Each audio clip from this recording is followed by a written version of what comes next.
Tamatlah keluarga Qin. Hanya karena dua kalimat dari Eric Ling, keluarga Qin pun musnah begitu saja. Inilah sang raja. Begitu berbicara, tentu ada orang yang akan mengabdi padanya, melaksanakan tugas dengan sempurna. Beranikah Charles Ye berdiri keluar membela keluarga Qin? Tidak berani. Eric Ling sungguh menyeramkan sekali. Awalnya semua orang mengira meski kemampuan Eric Ling lumayan tinggi, tetapi dia masih muda, jika ingin memimpin seluruh Zonghai, masih terlalu hijau.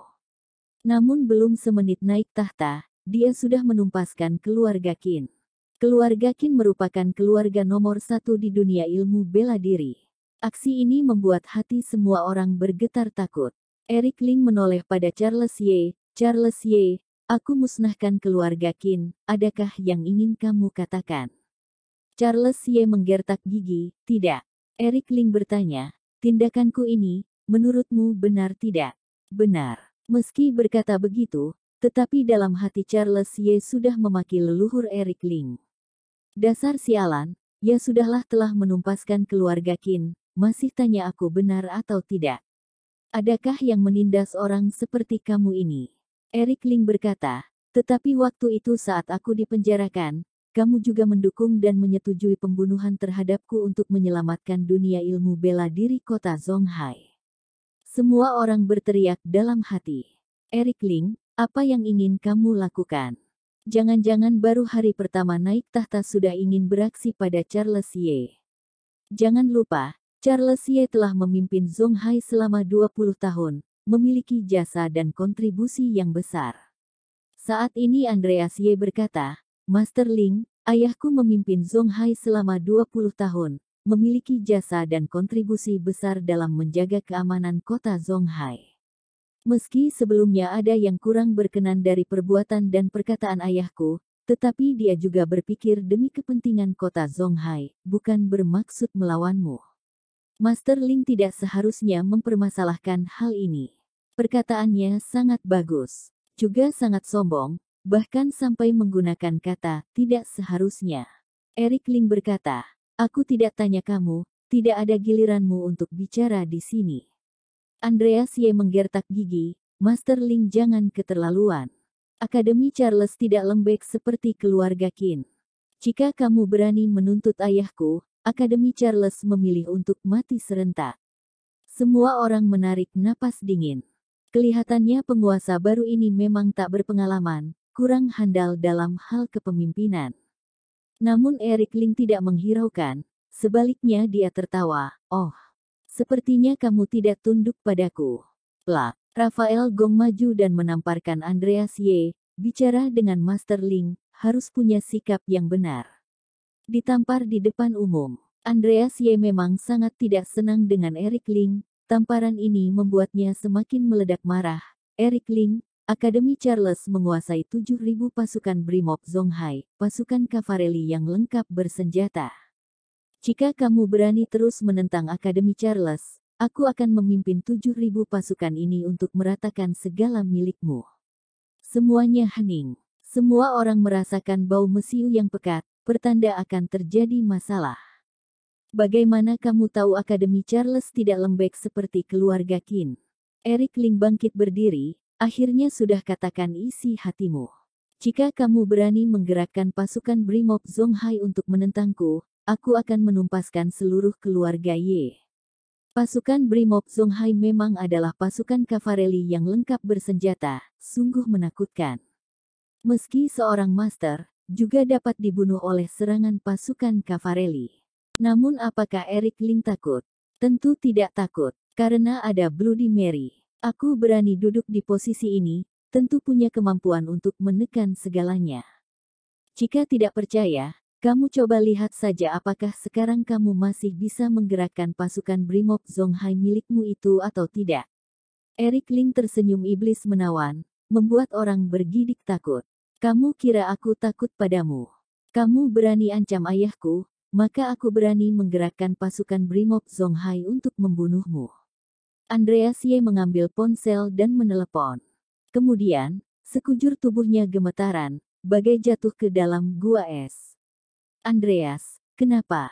Andrew Ye menyadari kejanggalannya. dia bergegas maju dan bertanya. Andreas Ye bergumam, "Abang, baru saja mendapat kabar, pasukan Brimob Zonghai sudah ditahan. 7.000 pasukan Cavalry, semuanya tertahan." "Tidak mungkin." Andrew Ye berseru, "Aku sudah memimpin pasukan Brimob Zonghai selama belasan tahun. Di Zonghai selain keluarga Ye kita, tidak ada orang yang bisa menahan pasukan Brimob Zonghai." Andrew Ye tidak percaya, lalu dia menelepon. Kemudian, badannya bergetar kuat. Ponselnya jatuh ke lantai. Benar-benar tertahan. Andrew Ye langsung menoleh pada Eric Ling seperti menatap iblis. "Kamu, bagaimana kamu melakukannya?" Eric Ling berkata, "Semut kecil, bagaimana bisa tahu akan kewibawaan sang naga?" Abang beradik keluarga Ye jatuh duduk di lantai, sekujur tubuhnya terasa dingin. Charles Ye menarik napas dingin, dalam hati dia berseru keras. Bagaimana mungkin bisa begini? Pasukan Brimob Zonghai adalah andalan terakhir dari keluarga Ye. Nilai dari pasukan Cavalry ini jauh lebih tinggi daripada nilai dia Charles Ye. Sekarang, pasukan ini secara diam-diam sudah ditahan oleh Eric Ling. Sebenarnya siapa gerangan pemuda ini? Bagaimana mungkin memiliki kemampuan yang begitu hebat? Aku suruh kalian bicara baik-baik, kalian bersikeras ingin congkak. Dalam mataku, keluarga Ye sama seperti keluarga Qin, semuanya semut. Jika aku ingin memusnahkan keluarga Ye kalian, mudah sekali. Perkataan Eric Ling seperti mantra iblis yang bergema di dalam hati semua orang. Master Ye, masalah sebelumnya adalah salahku. Aku yang bermata buta. Aku minta maaf padamu. Charles Ye membungkuk 90 derajat pada Eric Ling. Master Ling ingin aku lakukan apa, aku pun akan turuti. Silahkan Master Ling sebutkan. Sikapnya hormat sekali. Dia sudah tahu bahwa kehebatan pemuda ini jauh melampaui bayangannya. Semua perlawanan yang dilakukan hari ini adalah sia-sia. Jika benar-benar membangkitkan amarah pemuda ini di sini, takutnya keluarga Ye benar-benar akan ditumpaskan. Dia pun terpaksa untuk tunduk. Eric Ling menghampiri Charles Ye dan menegakkan badannya. "Tuan Ye berlebihan. Terima kasih banyak atas Fireton Nine Realm kamu, terima kasih banyak atas budi penyelamatan kamu. Bagaimana bisa aku menyalahkan kamu? Aku hanya berharap ke depannya Tuan Ye bisa bersikap taat, kita berinteraksi dengan baik dan rukun. Kelak ada banyak hal di Zonghai yang masih perlu Tuan Ye arahkan. Tadi adalah ancaman, sekarang adalah kebaikan budi. Logis dan etis, ancaman dan kebaikan budi berdampingan bersama." Eric Ling yang begini membuat orang tidak bisa memahaminya, membuat orang hormat dan gentar padanya bagai sang dewa.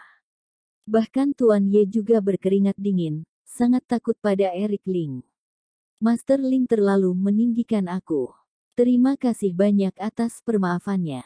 Charles Ye bergidik. Pemuda ini, sungguh tidak sederhana. Dengan kemampuan dan penaklukan yang dia tunjukkan saat ini, memimpin Zonghai bukan suatu masalah. Asal Tuan Ye dapat bersikap taat, kamu tetap adalah penyelamat hidupku. Aku akan perlakukan keluarga Ye dengan baik. Eric Ling berkata dengan nada berat. "Master Ling tenang saja, aku pasti tidak akan melakukan hal yang merugikanmu." Master Ye merasa punggungnya dingin. Awalnya Charles Ye memang ingin menjebak Eric Ling, bahkan dia sudah sepakat dengan orang dari Provinsi Qian di kawasan Jiangbei. Namun saat ini, Charles Ye merasa harus mengatur ulang siasatnya lagi. Dia terlalu merendahkan kemampuan Eric Ling. Tuan Ye berkata begini, aku pun tenang.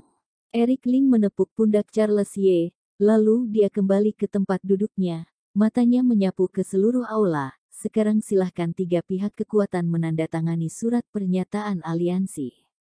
Rafael Gong mengeluarkan 4 rangkap surat pernyataan aliansi. Setiap surat pernyataan aliansi terbungkus dengan luaran emas yang indah. Buku pernyataan aliansi adalah surat pernyataan di mana tiga pihak kekuatan mengakui Eric Ling sebagai penguasa Zonghai. Kedepannya, tiga pihak kekuatan akan tunduk pada kepemimpinan Eric Ling. Barang siapa yang melawan perintah Eric Ling, maka yang lain akan menyerangnya.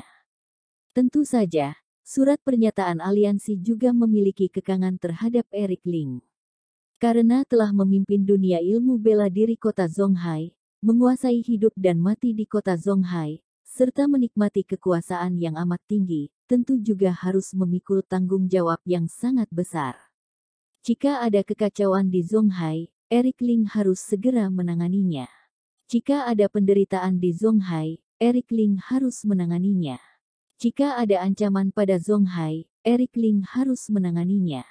Jika musuh luar menyerang Zonghai, Eric Ling harus menanganinya. Jika Eric Ling tidak melakukannya dengan baik atau melakukan kesalahan besar, maka tiga pihak kekuatan berhak untuk mengajukan pengunduran kekuasaannya. Ini termasuk semacam pengontrolan keseimbangan. Surat pernyataan aliansi ini adalah dasar dari peraturan kota Zonghai. Dulu, Charles Ye juga telah menandatangani surat pernyataan aliansi. Begitu menandatangani surat pernyataan aliansi, posisi Eric Ling pun ditetapkan. Tiga pihak kekuatan dan Eric Ling menandatangani surat pernyataan aliansi secara bersamaan. Setelah ditandatangani semuanya, 4 rangkap surat pernyataan aliansi disimpan oleh mereka masing-masing. Setelah semuanya selesai, Eric Ling merupakan penguasa Zonghai dan pemimpin dunia ilmu bela diri yang sesungguhnya. Eric Ling menyimpan surat pernyataan aliansi. Kedepannya, aku Eric Ling pasti akan mengabdikan diri pada kota Zonghai. Mohon bantuannya dari kalian semua. Aku baru naik tahta, sementara tidak punya kediaman sendiri. Kedepannya kediamanku ditetapkan di Akademi Bumi Raya. Jika ada masalah apapun dalam dunia ilmu bela diri kota Zonghai, kalian semua boleh datang ke Akademi Bumi Raya untuk mencariku. Ketua Rafael Gong berkemampuan tinggi, aku angkat dia menjadi wakilku, membantuku mengurusi perihal dalam dunia ilmu bela diri kota Zonghai. Siang ini, kalian semua makan di Akademi Bumi Raya. Eric Ling menuturkan serangkaian perintah. Penguasa Zonghai mengundang semua orang makan bersama. Bisakah mereka tolak? Namun bagi Eric Ling, dia tentu juga ingin lebih mendekat dengan tiga pihak kekuatan. Di rumah keluarga Qin di kota Zonghai. Hari ini para petinggi keluarga Qin pergi ke Akademi Bumi Raya untuk menghadiri rapat, hanya tersisa Andi Qin dan Gio Qin. Gio Qin adalah adik laki-laki dari Fendi Qin, mereka dan Hani Qin disebut sebagai tiga pemimpin besar dari keluarga Qin. Semua anggota keluarga Qin sudah ditarik kembali ke rumah. Pemimpin menengah dari keluarga Qin, petinggi dari perusahaan Qin serta petinggi dari LKS pun datang ke rumah keluarga Qin. Semua orang keluarga Qin ditarik kembali, adalah pertanda untuk pertahanan. Andi Qin dan Gio Qin tahu jelas, kali ini Eric Ling mengadakan upacara kenaikan tahta di Akademi Bumi Raya, keluarga Qin terpaksa untuk hadir.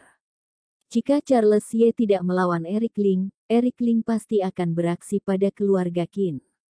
Keluarga Qin sudah melakukan persiapan yang paling buruk. Andi Qin akan memimpin satu batalion pasukan Brimob yang berjumlah 700 orang dengan lengkap bersenjata untuk siap siaga. Selain itu, seluruh tokoh penting dari keluarga Qin yang berada di luar juga sudah berkumpul di tempat ini untuk berjaga-jaga. Namun keluarga Qin menarik mereka kembali dengan alasan merayakan ulang tahun Gio Qin. Karena pergerakan yang begitu besar, keluarga Qin tentu tidak bisa mengumumkannya kepada publik, agar tidak terjadi kekacauan internal. Rumah keluarga Qin terhias dengan meriah. Gio Qin yang mengenakan setelan tang sedang duduk di kursi utama, wajahnya berseri-seri, menikmati ucapan selamat dari orang-orang. Nenek Su membawa Willy Han, Daniel Su dan Chandra Su datang memberi ucapan selamat. Sekarang keluarga Su sudah bergabung ke dalam LKS CEO Qin, ini hadiah yang kami persiapkan untukmu, semoga CEO Qin suka. Nenek Su mengeluarkan sebuah kotak. Begitu dibuka, isinya adalah ukiran patung Buddha Maitreya dari Gio Qiangzi. Nilainya 10 juta yuan. Gio Qin sangat puas, terima kasih Nenek Su. Abang tidak salah lihat orang, membiarkanmu bergabung ke dalam LKS adalah tindakan yang benar. Nenek Su sangat senang karena mendapat pujian Gio Qin, dapat berkontribusi untuk CEO Qin, adalah kehormatan Jesse Liu. Gio Qin berkata, dulu SPZ yang dikelola oleh Brian Ma selalu menghalang Nenek Su untuk bergabung ke dalam SPZ, sungguh tidak masuk akal. Serikat pekerja sampah begini memang harus langsung dibubarkan. Hanya LKS kami yang benar-benar mengabdi pada dunia bisnis kota Zonghai.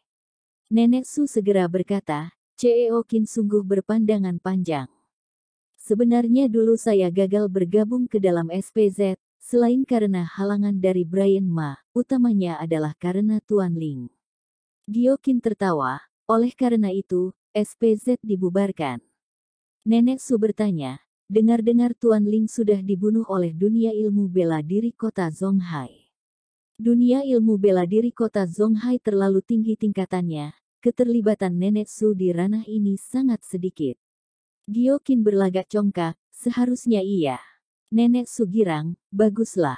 Orang seperti Tuan Ling memang layak untuk mati. Dulu Tuan Ling masih ingin menarik keluarga Su bergabung, tetapi saya tidak sudi padanya, sehingga memilih untuk bekerja sama dengan kalian keluarga Qin. Karena saya tahu, Tuan Ling bukan lawan dari keluarga Qin. Dilihat dari sekarang, pilihan saya sangat cerdas. Gio Qin tersenyum canggung. Tentu saja, Zonghai yang sekarang adalah dunia milik keluarga Qin. Kami berada di bawah pimpinan Akademi Charles, tidak ada orang yang bisa menggoyahkan keluarga Qin kami. Kedepannya jika keluarga Su menemui masalah, silahkan cari aku. Gio Qin merasakan adanya bahaya, sikapnya merendah untuk mendapatkan hati orang. Nenek Su tertawa, dia berdiri dan mengangkat gelas bir, saya bersulang lagi untuk CEO Qin. Ketika Nenek Su hendak bersulang, tiba-tiba terdengar kekacauan di luar. Kemudian, serombongan pria berpakaian merah menyerbu masuk. Totalnya 200-an orang. Siapa? Gio Qin langsung berdiri dengan sangat tidak senang. Gio Qin, lama tak berjumpa. Wisnu Xiao memimpin serombongan orang berjalan kemari dengan pelan. Tommy Lee mengikuti di sisi Wisnu Xiao. Ketua Xiao, kenapa Anda datang? Gio Qin bersoja dan membungkuk hormat. Dia tentu tahu akan nama besar Wisnu Xiao. Ketua dari Akademi Tinju. Salah satu dari 3 pihak kekuatan. Penguasa nan tinggi. Tokoh besar seperti ini pun sangat sulit Gio Qin temui, hanya dengan satu kalimat saja sudah bisa menentukan hidup dan matinya. Hari ini juga menghadiri acara ulang tahunnya. Dalam hati Gio Qin sangat panik. Wisnu Xiao berkata, keluarga Qin bagus ya, bahkan masih punya niat mengadakan acara ulang tahun di sini. Gio Qin berkata dengan hati-hati, hari ini kebetulan saya berulang tahun, tak disangka Ketua Xiao juga datang, sungguh kehormatan bagi saya. Silahkan Ketua Xiao duduk di kursi utama. Wisnu Xiao tidak duduk, melainkan mencibir, Gio Qin, apakah otakmu rusak? Kamu bahkan kira aku Wisnu Xiao datang untuk memberi ucapan selamat. Memangnya kamu layak? Apakah kamu punya muka yang begitu besar? Ketua Xiao, apa maksudnya? Akademi Tinju adalah kacung dari Akademi Charles, begitu pula dengan keluarga Qin. Mereka adalah teman dalam satu aliansi. Meski Gio Qin sedikit panik, tetapi dia tidak berpikir berlebihan. Wisnu Xiao melambaikan tangan, bawa ke sini. 3 mayat digotong kemari dan dibuang ke lantai. Mayat-mayat pun berserakan. Semua orang menolehkan kepala. 3 mayat itu adalah Hani Qin, Fendi Qin, dan Aaron Qin. Hening. Sunyi senyap. Gio Qin berteriak dalam hati, tanpa dipikirkan juga tahu, Eric Ling meraih kemenangan mutlak dalam rapat besar dunia ilmu bela diri kota Zonghai hari ini. Serta beraksi pada keluarga Qin. Wisnu Xiao berkata dengan dingin, Gio Qin, apakah kalian keluarga Qin sudah muak untuk hidup?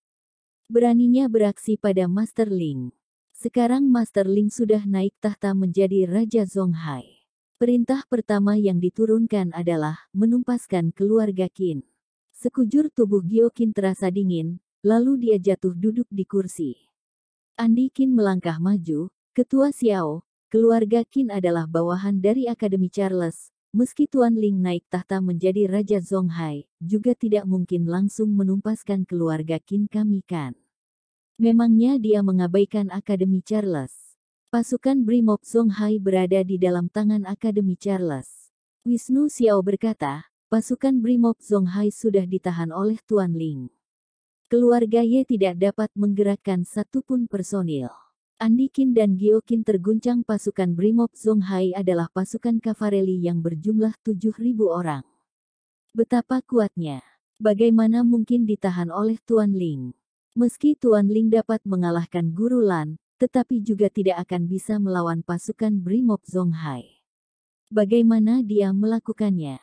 Wisnu Xiao berkata, perintah dari Tuan Ling, kamu Gio Qin, harus mati. Anggota lainnya dari keluarga Qin akan diasingkan semua ke daerah perbatasan. Hari ini keluarga Qin pasti harus dibubarkan, lenyap dari dunia ini. Wisnu Xiao menghunus pedang pada Gio Qin. Tidak, keluarga Qin tidak boleh Belum selesai bicara, kepala Gio Qin sudah terpenggal. Darah mengucur. Melihat ini, semua orang berseru kaget. 3 pemimpin besar dari keluarga Qin pun mati semua. Wisnu Xiao membunuh terang-terangan. Wajah Nenek Su menjadi pucat. Detik sebelumnya, dia mengira dia telah memilih orang yang benar, mengira bisa hidup bahagia dengan memeluk kaki besar Gio Qin, namun sekarang, Gio Qin dibunuh di depan umum. Ada apa dengan Tuan Ling itu? Menjadi Raja Zonghai. Menggantikan Charles Ye. Ya Tuhan, bagaimana mungkin? Bukankah Tuan Ling sudah dibunuh oleh dunia ilmu bela diri kota Zonghai? Kenapa tiba-tiba menggantikan Charles Ye menjadi Raja Zonghai? Wisnu Xiao mengarahkan pedang pada Andi Qin. Andi Qin, dulu kamu berkesempatan untuk mengikuti Tuan Ling, sayangnya kamu memilih keluarga Qin. Kalau begitu, matilah kamu. Inilah akibat dari menyinggung Tuan Ling. Wisnu Xiao mengayun pedang. Kepala Andi Qin terpenggal. Tak ada keraguan sedikit pun. Tidak peduli bagaimana Andi Qin kabur, juga tidak ada gunanya. Di rumah keluarga Qin menjadi heboh. Wisnu Xiao berkata, Akademi Bumi Raya, laksanakan perintah, tangkap semua anggota keluarga Qin, dipenjarakan, dan diasingkan. Siap. 200-an praktisi ilmu bela diri masuk untuk menangkap orang.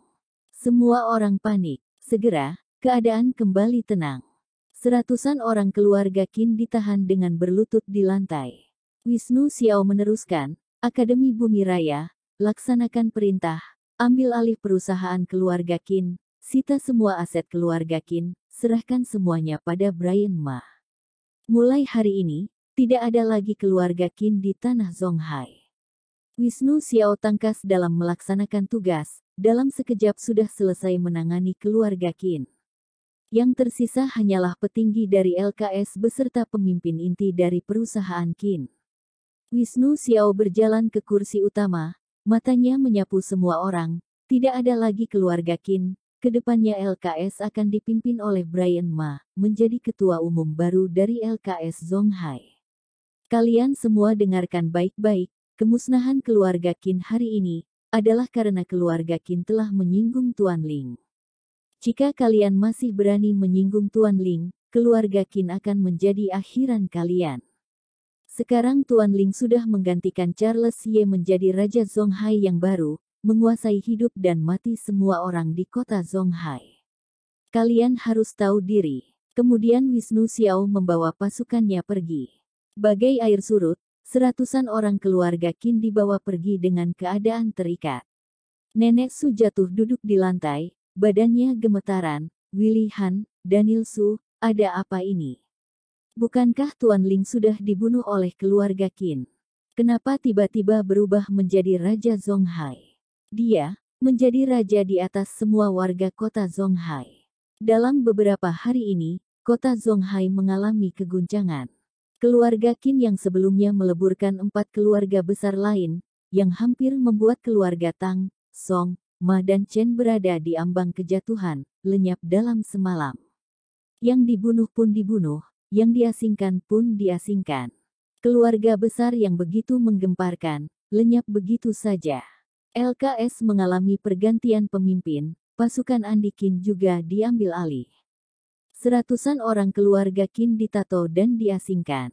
Tato yang dimaksud adalah menusukkan kata "wanted" di wajah, lalu diasingkan ke daerah perbatasan. Untuk apa pergi ke daerah perbatasan? Menggali tambang. Menggali hasil tambang yang sangat berbahaya, selama seumur hidup juga tidak dapat meninggalkan pertambangan. Perusahaan Qin berganti nama dan lenyap, beralih ke dalam tangan keluarga Ma. Kabar ini menimbulkan tsunami besar di kota Zhonghai. Semua orang ketakutan. Para penguasa dunia bisnis masih belum mengetahui apa yang terjadi. Sejumlah besar keluarga kalangan atas di antaranya, awalnya tunduk kepada SPZ, namun langsung beralih ke LKS setelah SPZ bubar. Awalnya mereka kira dapat berkembang sukses dengan bersandar pada kekuatan yang lebih besar. Kali ini, mereka terpaksa merendah dan berkumpul di depan gerbang gedung SPZ, meminta untuk menemui Brian Ma. Robert Hu, Simon Lee, Hendra Qi, termasuk pula Nenek Su. Bahkan keluarga Song dan Chen juga meminta untuk menemui Brian Ma. Seluruh kota Zhonghai telah berubah. Pada umumnya, ada dua jenis orang di dunia. Yang satu adalah hidup mengandalkan penopang, dan satunya lagi adalah menjadi penopang itu sendiri. Sebelumnya, penopang kota Zhonghai adalah keluarga Qin, namun sekarang, adalah Brian Ma. Gerbang gedung SPZ dikerumuni selama 3 hari 3 malam. Lalu lintas di sekitar pun terhambat. Pada hari keempat, akhirnya Brian Ma menampakkan diri dan mengumumkan sebuah kabar, yaitu meniadakan LKS dan memulihkan SPZ, memulihkan seluruh peraturan dan sistem hukum SPZ yang sebelumnya. Semua anggota LKS dimasukkan dalam SPZ untuk sementara, sedangkan anggota SPZ yang sebelumnya masih tetap aktif. Dikeluarkanlah sistem peraturan SPZ yang panjang, serta daftar nama anggotanya. Barulah para keluarga besar di kota Zhonghai kembali tenang. Dengan menertibkan peraturan dalam masyarakat, dapat menstabilkan setengah dari keluarga besar. Tak bisa dipungkiri, kemampuan Brian Ma sungguh hebat, dalam waktu yang begitu singkat sudah berhasil menstabilkan keadaan. Yang paling utama adalah, Brian Ma tidak menggunakan kesempatan untuk membalas dendam pribadi. Misalnya para keluarga dan perusahaan besar yang sebelumnya mengkhianati SPZ dan beralih ke LKS, Brian Ma tidak menuntut mereka sama sekali. Semuanya kembali seperti semula, perlakuan terhadap mereka juga dipulihkan. Bahkan, Brian Ma juga membiarkan keluarga Song lanjut menguasai asosiasi tinju. Keluarga Chen juga kembali seperti semula. Keluarga Tang pun kembali ke keadaan dulu. Pasukan pengaman keluarga Tang yang awalnya dipimpin oleh Andi Qin, diserahkan ke dalam kuasa Japri Tang. Dengan adanya pasukan pengaman keluarga Tang, jalur distribusi keluarga Tang di seluruh kota Zhonghai juga kembali normal. Kali ini demi bisa menemui Brian Ma, Nenek Si juga turun tangan. Secara logika, Nenek Si adalah master ilmu bela diri dan berasal dari akademi tinju yang tersohor, seharusnya sama sekali tidak memandang Brian Ma ke dalam mata. Brian Ma yang sekarang sungguh hebat. Sekarang SPZ bukan lagi SPZ yang dulu, melainkan LKS yang sebelumnya. Nenek Si terpaksa merendah dan menampakkan diri.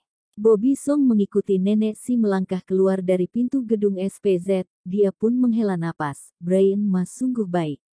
Aku kira dia akan mempersulit kita, tetapi tidak. Nenek Si berkata, yang aku rasakan bukanlah kebaikannya, melainkan pola pikirnya. Brian Ma dalam sekejap sudah berhasil menertibkan peraturan di Zhonghai dan memberi kebaikan budi pada para warga, dijunjung tinggi oleh begitu banyak orang. Kelak SPZ akan kokoh tak tergoyahkan. Brian Ma tidaklah sederhana. Aku juga merasakannya. Brian Ma memang berbeda dari yang lain. Dia memilih orang yang tepat.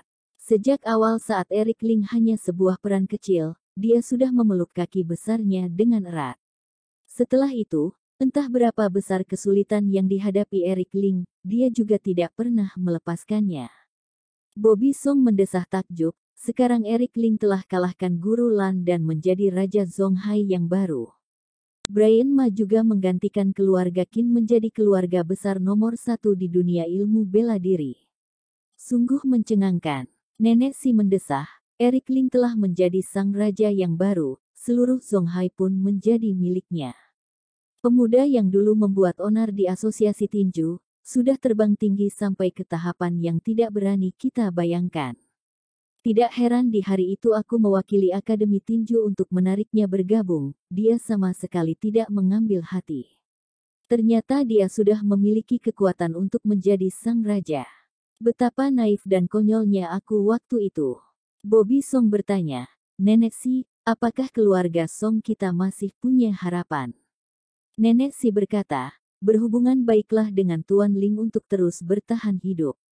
Bahkan Akademi Tinju dan Akademi Bumi Raya juga tunduk di bawah kekuatan Eric Ling, keluarga Qin yang nan tinggi pun sudah ditumpaskan oleh Eric Ling. Keluarga Song kita masih bisa bertahan, sudah sangat bagus. Hujan di bulan Juli, terasa sedikit dingin. Di sebuah kecamatan terpencil, seorang wanita cantik yang mengenakan pakaian pekerja kerah putih sedang menginspeksi bersama serombongan orang.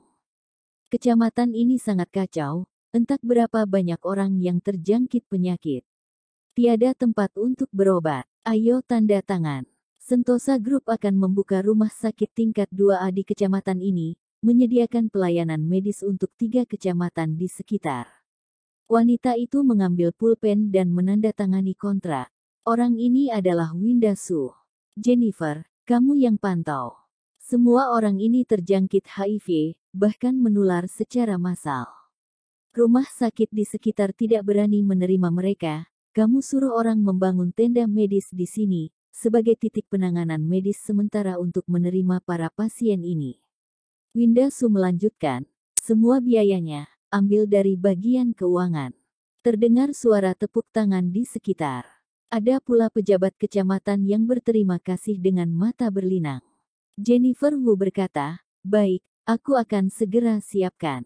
Kali ini terjadi penularan skala besar di kecamatan. Selain dari kita, paling baik jika keluarga Su juga bisa ikut turun tangan. Benar kata Jennifer Wu, obat herbal dan sistem penanganan medis bersangkutan yang dikembangkan oleh keluarga Su memiliki khasiat terhadap virus HIV, dapat menyembuhkan penyakit ini. Di seluruh Zonghai, juga hanya perusahaan Su yang memiliki kemampuan tersebut. Winda Su berkata, iya. Kamu hubungi keluarga Su, katakan kita Sentosa Group bersedia mengeluarkan dana besar, minta tim medis mereka datang untuk ikut dalam penyembuhan. Setelah menangani masalah di Kecamatan Fajar, hari sudah petang. Winda Su menopang badannya yang letih ke depan gerbang kecamatan, hendak naik mobil dan pergi. Tiba-tiba dia melihat ada sebuah mobil Rolls-Royce Phantom hitam yang diberhentikan di tepi jalan. Secara logika, tidak seharusnya muncul mobil mewah di kecamatan yang kumuh ini. Winda Su pun berhenti dan menatapnya. Jennifer Wu menghampiri, Winda, apa yang kamu lihat? Winda Su berkata, tidak apa-apa, hanya saja aku rasa mobil itu sedikit familiar. Ayo kita pergi. Mereka naik ke mobil lalu pergi. Di dalam mobil Rolls-Royce Phantom, Eric Ling duduk di kursi belakang, menatap Winda Su yang perlahan-lahan pergi jauh melalui kaca mobil. Laurie Jiang yang menyetir berkata, akhir-akhir ini, Nona Su sibuk pagi dan malam untuk mengendalikan penyakit menular di 3 kecamatan ini. Perlukah mengaktifkan kekuatan SPZ untuk membantunya? Tidak perlu, ayo jalan. Eric Ling bersandar di kursi dan bergumam, dia begini, sangat bagus. Laurie Jiang menghidupkan mobil sambil berkata, dalam waktu dekat ini, dia terus mencari Anda. Dia tahu Anda telah menjadi Raja Zonghai. Maukah Anda menemui dia? Laurie Jiang sungguh sibuk mengkhawatirkan masalah Eric Ling dan Winda Su. Tidak hanya Laurie Jiang, Larry Chen dan Anton Lu juga sangat perhatian dalam hal ini.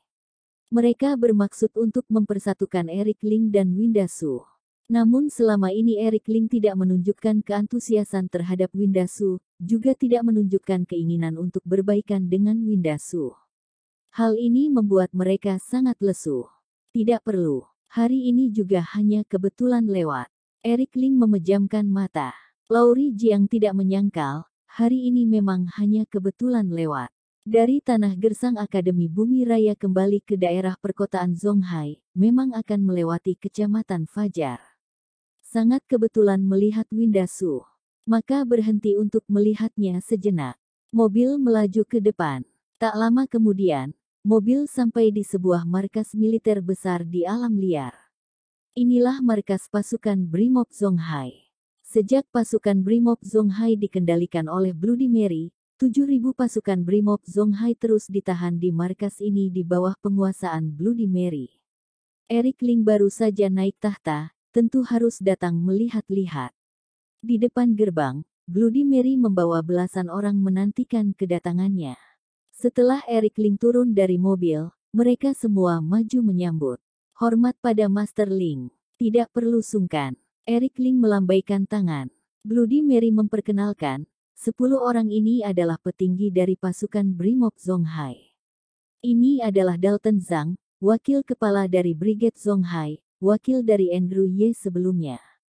Menyusuri tatapannya, Eric Ling melihat bahwa orang itu adalah pria berumur 30-an tahun yang berbadan kekar, tatapannya tegas seperti gunung kokoh. Hormat pada Master Ling. Dalton Zhang memberi salam militer. Eric Ling mengangguk sebagai balasan. Bloody Mary melanjutkan, ini adalah Yudas Lee, Komandan Batalion Infanteri 1. Brigade Zonghai terdiri dari 4 batalion. Batalion Infanteri 1 adalah batalion yang memiliki daya tempur personil paling kuat. Komandan Yudas Lee pun adalah seorang komandan yang memiliki daya tempur kuat. Hormat pada Master Ling. Yudas Lee memberi hormat. Awalnya mereka semua mengikuti Andrew Ye bersiap untuk membasmi Eric Ling, namun malah diserang balik oleh Eric Ling. Sekarang Eric Ling adalah penguasa dari Zonghai. Dalam hati Yudas Lee dan Dalton Zhang tahu jelas betapa menakutkannya pria ini. Bloody Mary memperkenalkan mereka satu persatu. Setelah semua memberi hormat, Bloody Mary membawa Eric Ling memasuki markas. Selesai berkeliling di markas, Bloody Mary mengundang semuanya untuk makan bersama. Eric Ling pun menemani. Meski Eric Ling tidak berkata apa-apa di meja makan, tetapi sudah cukup mencerminkan bahwa Eric Ling menaruh perhatian besar pada Brigade Zonghai. Puluhan komandan di tempat sangat terharu. Setelah makan, Bloody Mary mengantar Eric Ling pergi. Sampai di depan gerbang, Bloody Mary berkata, "Tuan, Brigade Zonghai, semuanya sudah berada dalam kuasa tanganku. Para komandan ini masih harus digunakan, tetapi Brigade Zonghai masih kekurangan seorang brigadir baru. Menurut Anda siapa yang cocok untuk memimpin brigade ini?" Bloody Mary bisa memimpin brigade untuk sementara waktu, tetapi tidak mungkin untuk waktu panjang. Eric Ling berkata, "Kamu ingin aku memilih di antara Dalton Zhang dan Yudas Lee?" Bloody Mary berkata, "Paling cocok menggunakan komandan aslinya untuk memimpin brigade. Kemampuan dua orang ini adalah yang paling unggul. Juga hanya dengan mereka yang memimpin Brigade Zonghai, barulah bisa menjamin kestabilan brigade. Kamu tentukan sendiri saja siapa yang akan meneruskan posisi kepala brigade dari Brigade Zonghai. Hari ini aku datang hanya untuk membantumu menopang keadaan." Eric Ling mengeluarkan sebungkus rokok dari dalam saku dan menyalakan sebatang rokok. Bloody Mary juga tidak bicara lebih lanjut. Setelah Eric Ling naik ke dalam mobil, dia berdiri di tempat menatap mobil Eric Ling yang melesat pergi. Lord Harold, menjadi Raja Zonghai adalah sebuah permulaan yang baik. Ada banyak hal yang pada akhirnya akan dimulai. Bloody Mary bergumam sendiri, senyuman tampak sangat indah di bawah pantulan cahaya matahari. Di Kecamatan Fajar, Jennifer Wu dan Bonnie Su membawa sejumlah besar bahan material siap pakai, mendirikan titik penanganan medis sementara di lahan kosong. Memasang bangsal medis dan menerima penderita HIV. Pada awalnya, diletakkan 1.000 bangsal medis. Akan tetapi, segera sudah penuh. Wabah kali ini sangat parah, jauh lebih parah dari yang dibayangkan. 1.000 bangsal medis sama sekali tidak cukup. Pasien dari 2 kecamatan di sekitar masih terus berdatangan. Keadaan pun hendak lepas kendali. Jennifer Wu dan Bonnie Su terkejut oleh adegan di depan. Kenapa wabah kali ini separah itu? Sebelumnya saat kita datang dengan manajer Su, tidak sampai separah ini. Bonnie Su membawa petugas keamanan untuk menghadang kerumunan orang yang berdesakan masuk, wajahnya putih pucat. Jennifer Wu berkata, keadaannya akan lepas kendali. Sekarang aku telepon manajer Su, kamu bertahanlah. Terakhir kali Jennifer Wu datang bersama Winda Su untuk menginspeksi, hasilnya adalah totalnya ada 800 penderita HIV di 3 kecamatan sekitar. Oleh karena itu, pengaturan fasilitas medis dan petugas medis untuk gelombang pertama adalah untuk 1.000 bangsal medis. Secara logika, harusnya sudah cukup. Namun barusan, Jennifer Wu dan Bonnie Su masih girang karena telah melaksanakan sebuah kebajikan. Tak disangka tiba-tiba bermunculan ribuan pasien, bahkan petugas keamanan yang mereka bawa juga tidak sanggup membendung. Kacau. Sepenuhnya kacau. Yang bertugas untuk penanganan hal ini adalah Pak Camat Agus, saat ini sedang berada di sisi Jennifer Wu. Tidak menunggu Jennifer Wu menelepon, kerumunan di luar sudah menggila. Orang-orang saling berdesakan, Jennifer Wu terhuyung dan ponselnya jatuh ke lantai. Jennifer, cepat pergi, di luar sudah kacau. Bonnie Su menarik Jennifer Wu dan berlari. Pak Camat Agus juga sangat tak berdaya, benar-benar maaf sekali, budaya di sini kasar. Melihat kalian menolak untuk menerima mereka, pasien lainnya datang berbuat onar. Situasi akan lepas kendali, cepat pergi. Jennifer Wu menoleh, ribuan orang menyerbu masuk dengan membawa cangkul dan alat besi lainnya, langsung menaboki petugas medis, menghancurkan fasilitas medis, bahkan merusak tenda. Sungguh gila. Dengan susah payah barulah Jennifer Wu berhasil keluar dari kerumunan, dia naik ke dalam mobil dan bergegas pergi. Dari kejauhan menoleh ke belakang, titik penanganan medis sementara sudah hancur. Api berkobar tinggi dan melahap segalanya. Apa yang mereka lakukan? Kita sudah menghabiskan 10 juta yuan untuk fasilitas medis, dan dari 200-an petugas medis, lebih dari setengah sudah terluka, bahkan ada yang terluka berat. Jennifer Wu berteriak, kita tidak menagih sepeser uang pun, mereka ini sedang apa? Sedang apa? Bonnie Su juga sangat terkejut melihat adegan ini. Pak Camat Agus mendesah, aku juga tidak menyangka orang di sini akan begitu kasar. Lancang sekali, tidak tahu malu. Aku pun merasa malu untuk mereka. Manajer Wu, maaf, Kecamatan Fajar kami mengecewakan kebajikan kalian. Aku sebagai Pak Camat tidak bisa menjaga ketertiban setempat dengan baik, maaf. Jennifer Wu melemparkan ponsel ke bangku mobil, dia gusar sekali. Bonnie Su berkata, Pak Camat Agus, apakah kamu tahu ada apa ini sebenarnya? Pak Camat Agus mendesah, wabah HIV kali ini menular dengan begitu cepat, seketika ribuan orang di sekitar Kecamatan Fajar pun sudah tertular. Sebelumnya ada orang yang menjual obat di sini, katanya dapat memperpanjang nyawa. Pemasok obat itu sangat berhati gelap, harga obatnya sangat mahal, tetapi hanya obat mereka yang berkhasiat. Warga di sekitar terpaksa harus membelinya. Kekacauan kali ini, mungkin berkaitan dengan pemasok obat itu. Jennifer Wu berkata dengan marah, masih ada pemasok obat seperti ini. Apakah mereka manusia? Pak Camat Agus berkata, kekuatan dari pemasok obat sangat besar, kami juga tidak punya cara. Di luar Kecamatan Fajar, sebuah mobil mewah putih berhenti di tepi jalan. Di kursi belakang, duduk seorang berkepala botak yang memegangi tongkat dan memakai kacamata hitam. Dengan hening dia menyaksikan kekacauan di luar, menonton kehancuran dan pembakaran di luar. Bang Gundul, Sentosa Group ingin menyembuhkan wabah Kecamatan Fajar secara gratis, benar-benar keterlaluan. Untungnya Bang Gundul pintar, menyuruh orang menghancurkan titik penanganan medis mereka. Di sampingnya, seorang yang bertubuh kurus dan berwajah jelek sedang tertawa dengan girang. Bang Gundul berkata dengan dingin, jika wabah kali ini disembuhkan oleh mereka, bukankah itu memotong jalur kekayaan kita? Orang seperti ini, jahat sekali. Kevin berkata dengan senang, iya, jika wabah sudah berakhir, siapa yang akan membeli obat kita?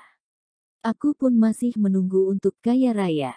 Bang Gundul berkata, terus bawa mobil donor darah untuk membeli darah di kecamatan sekitar, biarlah para orang bodoh datang mendonorkan darah. Satu yang datang, satu yang terjangkit HIV. Mereka semua adalah ATM kita. Siapa yang berani membantu kecamatan-kecamatan ini, hancurkan mereka. Kevin sangat bersemangat. Bang Gundul, bagaimana jika ada korban jiwa? Bang Gundul berkata, ada orang besar di belakang kita. Memangnya kenapa jika ada korban jiwa, tentu ada orang yang akan menanganinya. Kita hanya perlu fokus menjual obat dan menjadi kaya. Siap. Bang Gundul berkata begini, aku pun tenang. Sekarang aku akan bawa mobil donor darah untuk membeli darah. Kevin tertawa terbahak-bahak. Kita membeli darah dengan harga 2 kali lipat dari harga pasar. Para warga bodoh itu masih berebutan untuk menjual darah. Siapa yang menyangka setiap peser uang yang diambil dari kita akan kembali pada kita dengan ribuan kali lipat. Setelah meninggalkan markas Brigade, Eric Ling pergi ke Paviliun Gading di Gunung Timah. Akhir-akhir ini selain menetap di rumah batik, Eric Ling akan pergi ke Paviliun Gading di Gunung Timah jika ada waktu. Terkadang meski tidak bicara, hanya duduk diam di samping Diana, Diana pun merasa sangat senang. Meski Diana selalu menghina Eric Ling dengan sengaja untuk membangkitkan amarahnya, tetapi Eric Ling dapat merasakan, dalam hati Diana terasa gembira. Diana sudah kesepian selama 20 tahun, tidak pernah ada orang yang bersedia untuk menemaninya. Meski Perin yang mengantarkan makanan untuknya, juga hanya berbincang beberapa kalimat lalu pergi. Eric Ling adalah satu-satunya orang yang menganggap Diana sebagaimana mestinya selama 20 tahun ini. Bocah, dengar-dengar kamu sudah menjadi penguasa Zonghai, bagus ya. Bocah, dalam hatimu punya ambisi menjadi penguasa Zonghai, tetapi tidak punya ambisi untuk berguru padaku. Sungguh pecundang. Bocah, masakanmu ini benar-benar sangat tidak enak. Aku malah ingin tahu, kedepannya berani tidak kamu masak makanan yang lebih tidak enak dimakan. 11 if perkataan Diana sangat tidak enak didengar. Namun Eric Ling tidak keberatan, dia membaca buku di perpustakaan di waktu luang, anggap saja ada lalat di samping. Hari ini, sudah seharian Eric Ling membaca buku di ruang buku lantai 4. Mendekati hari petang, Eric Ling tiba-tiba menutup bukunya, aku akan pergi. Oh. Diana yang bertampang senang seketika menjadi lesu, lalu dia berkata dengan sangat marah, kalau begitu cepat pergi. Eric Ling sudah terbiasa dengan Diana yang beremosi labil, dia pun tidak marah, oh iya, ada satu hal yang ingin aku tanyakan padamu. Diana menjadi semangat, kamu tanya saja, di Zonghai, tidak ada yang tidak aku ketahui. Eric Ling bertanya, pernahkah kamu mendengar Gunung Lanos? Eric Ling tidak membawa harapan, hanya sekedar bertanya. 20 tahun yang lalu, Diana sudah berada di paviliun ini. Selama 20 tahun, sepertinya dia tidak pernah pergi keluar, setidaknya itu yang tertulis di datanya. Secara logika, seharusnya Diana tidak tahu tentang masalah Gunung Lanos. Tak disangka mendengar pertanyaan Eric Ling, badan Diana bergetar, kenapa kamu tanyakan ini? Eric Ling berkata, 3 tahun yang lalu, datang 3 orang master seni bela diri dari Provinsi Sanjiang, lalu mereka pernah berunding dengan Charles Ye. Apakah kamu tahu? Eric Ling mengira dia akan mendapatkan jawaban tidak. Namun Diana menjawab, tahu. Dulu, 2 orang master seni bela diri itu pernah datang ke Paviliun Gading mencariku. Badan Eric Ling bergetar, kamu, bisakah kamu beritahu aku apa yang terjadi pada saat itu?